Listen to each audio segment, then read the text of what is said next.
ओडिया व्याकरण। प्रथम पढ़िबा भाषा। भाषा कौन? मनुष्य तार मनर भाव को प्रकाश करने पाई जो केतोटी उपायर अवलंबन करिथाए तन्मध्यरु भाषा अन्यतम। से सब उपाय गुड़िक मध्य भाषा होउछि अन्यतम। से माने मनुष्य निजर अंग भंगी एवं आखिर इशारा रे मध्य निजर भाव को प्रकाश करे। अंग भंगी कहले कौन बुझिबा? मु वर्तमान तुमको यार अर्थ कौन? मु हाथ हलई डाकिली, हम बुझिल कौन ना मु तुमको डाकिली, तो यहाँ मोर अंगर भंगी है। माँ आसी डाकिले खाइबू कौन ना हाँ खाइबी ना खाइबी नहीं, यह है अंग भंगी। या माध्यम भाव प्रकाश पाइला। से बेले आखिर इशारा रे जड़े तुमको अरे राम बजार को जीवा आखि मारे बेले तो आखिर इशारा हो पारे। तेणु से जो अंगर भंगी हो बा आखिर इशारा हो सेगुड़िक भाषा नुहे, कारण ताहा होछि भंगी। जेतेबेले मनीष निर्दिष्ट वर्णर सहायता शब्द गठन करी ताकू निर्दिष्ट अर्थसूचक रीति रे व्यवहार करे सेतेबेले ताहा भाषार पदवाच्य हुए। केतेबेले से भाषार पदवाच्य हो? जेतेबेले निर्दिष्ट वर्णर साहाय्य नेब एवं से वर्ण गुड़िक साहाय्य केते गुड़िए शब्द गठन करिवो एवं ताकू निर्दिष्ट सूची रे अर्थ प्रकाश करि पारुथिबो, ताहा भाषार पदवाच्य हो। मनुष्य मनर भाव को प्रकाश करने पाई तार भाषार सृष्टि करिछि।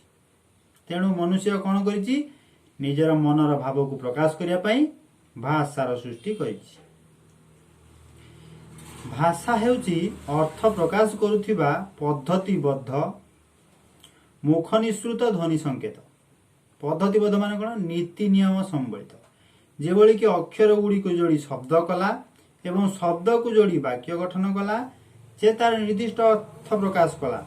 तेणु ताहा पद्धतिबद्ध निर्दिष्ट पद्धति उपरे पर्यवेसित है एवं से पद्धति द्वारा से जो निर्दिष्ट अर्थ प्रकाश कला ताकू जने सहज रे बुझी पारे। एवं ध्वनि संकेत सेतेबेले पाटी रु कहिला किछि ध्वनि बा शब्द हैला ताकू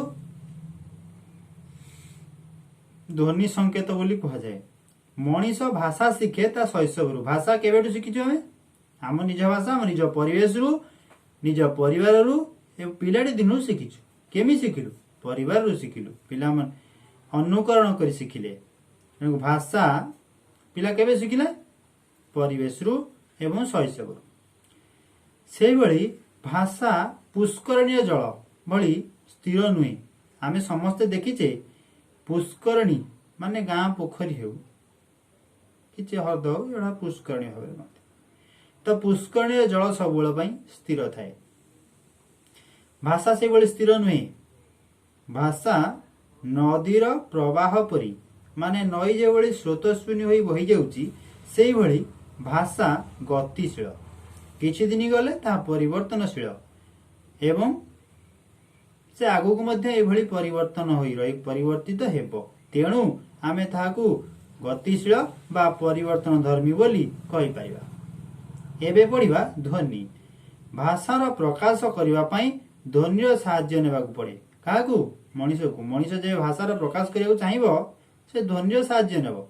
विभिन्न प्रकार ध्वनि द्वारा भाषा को प्रकाश करा जाए।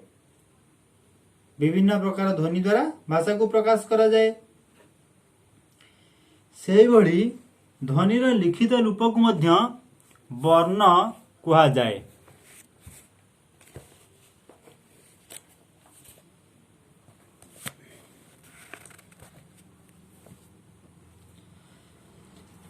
भाषार लिखित रूप को वर्ण कहा जाए।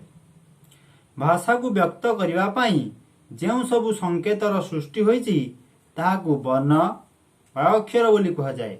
एबे अक्षर का कहा जाए? भाषार व्यक्त करबा पई जेउ सबु संकेत सृष्टि होईची ताहाकू वर्ण बा अक्षर बोली कहा जाए। समय क्रमे ଧ୍ୱନି ରୂପ ବିବର୍ତ୍ତିତ ହୋଇପାରେ, ମାତ୍ର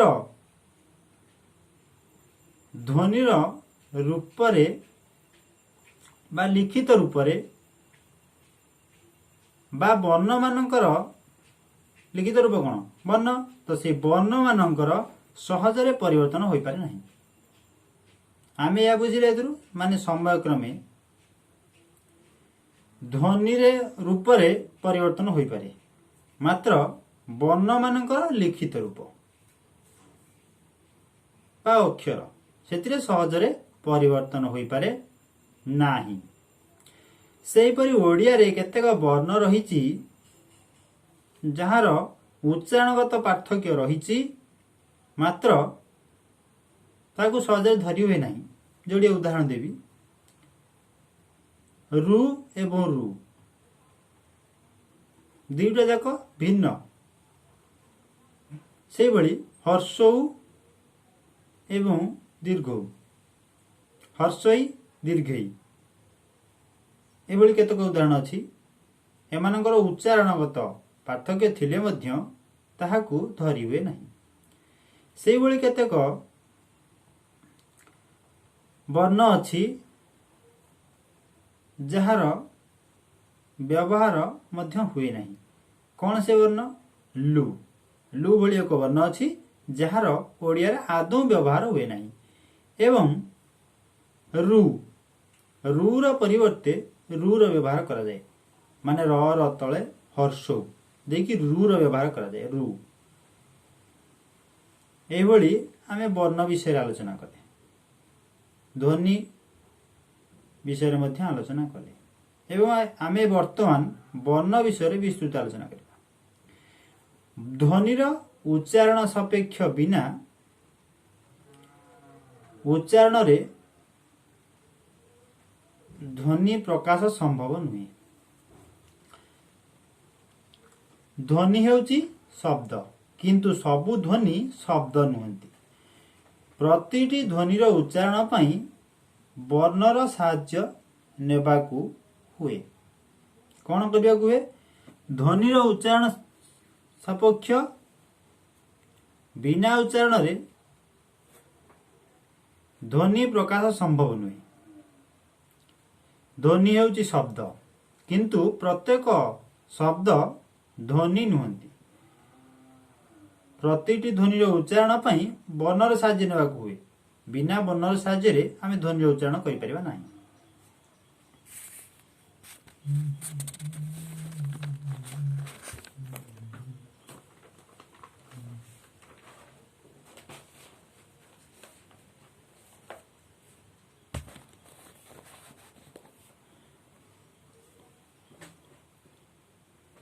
ଧ୍ୱନି ହେଉଛି ବର୍ଣ୍ଣ ହେଉଛି ଧ୍ୱନିର ଲିଖିତ ରୂପ। ବର୍ଣ୍ଣ ହେଉଛି ଧ୍ୱନିର ଲିଖିତ ରୂପ। ବ୍ୟାକରଣରେ ଧ୍ୱନି ବା ବର୍ଣ୍ଣକୁ ଦୁଇ ଭାଗରେ ବିଭକ୍ତ କରାଯାଇଛି। ଓଡ଼ିଆ ଭାଷାରେ ଯେଉଁ 49ଟି ବର୍ଣ୍ଣ ଅଛି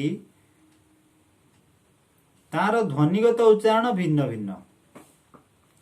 ସେ ବର୍ଣ୍ଣ ଗୁଡ଼ିକର ଧ୍ୱନିଗତ ଉଚ୍ଚାରଣ ଭିନ୍ନ ଭିନ୍ନ। ଓଡ଼ିଆ ଭାଷାରେ ଯେଉଁ 49ଟି ବର୍ଣ୍ଣ ରହିଛି ସେଗୁଡ଼ିକୁ 49ଟି ଅକ୍ଷର ମଧ୍ୟ କୁହାଯାଏ। ତେବେ ସେଇ 49ଟି ବର୍ଣ୍ଣକୁ ଦୁଇ ଭାଗରେ ବିଭକ୍ତ କରାଯାଇଛି। ପ୍ରଥମେ ସ୍ୱରବର୍ଣ୍ଣ ଏବଂ ବ୍ୟଞ୍ଜନ ବର୍ଣ୍ଣ। ସ୍ୱରବର୍ଣ୍ଣ ବା ସ୍ୱରଧ୍ୱନି, ଏହି ସ୍ୱରଧ୍ୱନି ଅ ଠାରୁ ଔ ପର୍ଯ୍ୟନ୍ତ ଅକ୍ଷରକୁ ସ୍ୱରବର୍ଣ୍ଣ ବା ସ୍ୱରଧ୍ୱନି କୁହାଯାଏ। ସେହିଭଳି ଅନ୍ୟ ଭାଗଟି ହେଉଛି ବ୍ୟଞ୍ଜନ ବର୍ଣ୍ଣ ବା ବ୍ୟଞ୍ଜନ ଧ୍ୱନି। ଏହା କ ଠାରୁ ଲ ପର୍ଯ୍ୟନ୍ତ ବିସ୍ତୃତ। ଆସ ଜାଣିବା ସ୍ୱରବର୍ଣ୍ଣ ବିଷୟରେ। ଯେଉଁ ବର୍ଣ୍ଣ ବିନା କୌଣସି ବର୍ଣ୍ଣର ସହାୟତାରେ ଉଚ୍ଚାରିତ ହୁଅନ୍ତି ସେଗୁଡ଼ିକୁ ସ୍ୱରବର୍ଣ୍ଣ କୁହାଯାଏ। ତେବେ ସ୍ୱରବର୍ଣ୍ଣ କାହାକୁ କୁହାଯାଏ? ଯେଉଁ ବର୍ଣ୍ଣ ଗୁଡ଼ିକ ବିନା କୌଣସି ବର୍ଣ୍ଣର ସହାୟତାରେ ଉଚ୍ଚାରିତ ହୁଅନ୍ତି ସେମାନଙ୍କୁ ସ୍ୱରବର୍ଣ୍ଣ କୁହାଯାଏ। ସେହିଭଳି ବ୍ୟଞ୍ଜନ ବର୍ଣ୍ଣ, ଯେଉଁ ବର୍ଣ୍ଣ ଗୁଡ଼ିକ ସ୍ୱର ବର୍ଣ୍ଣର ସହାୟତା ବିନା ଉଚ୍ଚାରିତ ହୋଇପାରନ୍ତି ନାହିଁ ତାକୁ ଆମେ ବ୍ୟଞ୍ଜନ ବର୍ଣ୍ଣ କହିବା। ବା ଅନ୍ୟ ଅର୍ଥରେ କହିବାକୁ ଗଲେ ଯେଉଁ ବର୍ଣ୍ଣ ଗୁଡ଼ିକ ସ୍ୱର ବର୍ଣ୍ଣର ସହାୟତାରେ ଉଚ୍ଚାରିତ ହୁଅନ୍ତି ତାହାକୁ ଆମେ ବ୍ୟଞ୍ଜନ ବର୍ଣ୍ଣ କହିବା। ତେଣୁ ଆମେ ଆଜି ପଢ଼ିଲେ ସ୍ୱର ବର୍ଣ୍ଣ, ବ୍ୟଞ୍ଜନ ବର୍ଣ୍ଣ, ବର୍ଣ୍ଣ କେତେ ପ୍ରକାରର, କେତୋଟି ଅକ୍ଷର ରହିଛି, କେତୋଟି ବର୍ଣ୍ଣ ରହିଛି, ଧ୍ୱନି କ'ଣ, ଭାଷା କ'ଣ, ଏସବୁ ବିଷୟରେ ପଢ଼ିଲେ। ଏବଂ ପରବର୍ତ୍ତୀ ଭିଡ଼ିଓରେ ମୁଁ ଆପଣମାନଙ୍କୁ এই ସ୍ୱରବର୍ଣ୍ଣ କେତେ ପ୍ରକାରର, ବ୍ୟଞ୍ଜନ ବର୍ଣ୍ଣ କେତେ ପ୍ରକାରର, କେଉଁ କେଉଁ ଅକ୍ଷର ସ୍ୱରବର୍ଣ୍ଣରେ ଯିବେ, କେଉଁ କେଉଁ ଅକ୍ଷର ବ୍ୟଞ୍ଜନ ବର୍ଣ୍ଣରେ ଯିବେ ଏବଂ ଆଗକୁ ପଢ଼ିବା। ତେଣୁ ତୁମେମାନେ ଏହି ଭାଷା, ଧ୍ୱନି, ବର୍ଣ୍ଣ ଏବଂ ବ୍ୟାକରଣ ବିଷୟରେ ଅଧିକ ଜାଣିବା ପାଇଁ ମୋର ଏହି ଚ୍ୟାନେଲକୁ ସବସ୍କ୍ରାଇବ୍ କରନ୍ତୁ, ଯାହାଫଳରେ କି ଆପଣମାନେ ବ୍ୟାକରଣଗତ ସମସ୍ତ ପାଠ ତାହା ସହିତ ଅନ୍ୟାନ୍ୟ ବିଷୟ ଯେଭଳି ଗଣିତ, ବିଜ୍ଞାନର ପାଠ ମଧ୍ୟ ସହଜରେ ପଢ଼ିପାରିବେ, ବୁଝିପାରିବେ, ଜାଣିପାରିବେ। ଧନ୍ୟବାଦ। ଜୟ ଜଗନ୍ନାଥ।